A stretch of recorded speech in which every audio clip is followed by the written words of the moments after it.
All right, guys, I apologize right off the bat for the audio and video here, but somebody sent me this morning. I had to put this out. So Governor Maura Healey, as you know, based on my previous video, she kept on declaring Massachusetts is not a sanctuary state. But, you know, here's the deal. We do have eight or nine places that are sanctuary cities or towns, places like Boston, Cambridge, Somerville. You know, you could throw Natick into the mix, even though they're not claiming they are. And these areas have policies in place that basically limit cooperation with federal immigration authorities like ICE. All right, you guys know that. And what had happened here is Todd Lyons, and this is who the article was, they were quoting him. He's been pretty vocal about this, and he's been the center of this debate. So I'm going to try to, talk about what I remember as best of my ability.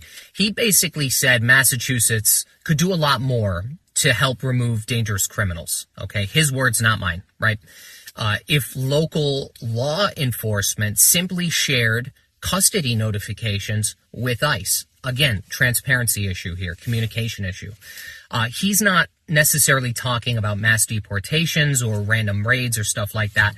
He's mainly focused on what he called, his words, not mine, the worst of the worst. We're talking felons, gang members, and individuals who pose a serious public safety threats. You saw what happened in New York recently, right?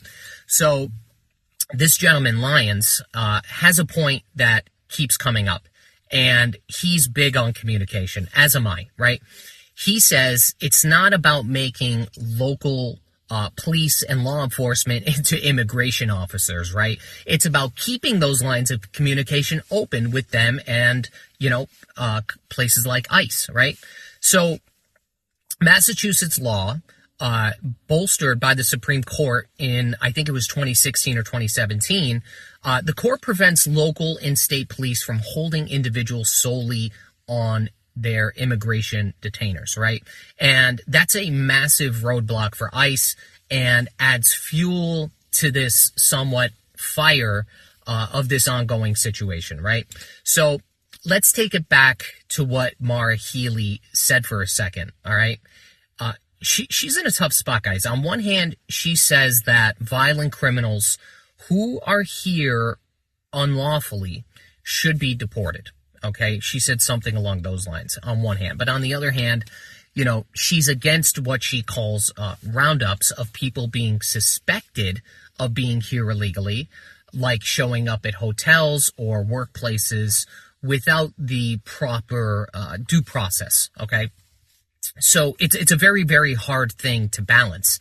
And this debate essentially escalates when we look at recent cases, and I'm not going to name these individuals, but there was a case that, a national who crossed the border illegally and was charged with a serious crime in Massachusetts. And what ended up happening was the police arrested him and ICE took him into custody. And essentially, this case is exactly the type of situation ICE is flagging, where communication with local law enforcement worked effectively. But again, this is like somewhat of an isolated incident, right?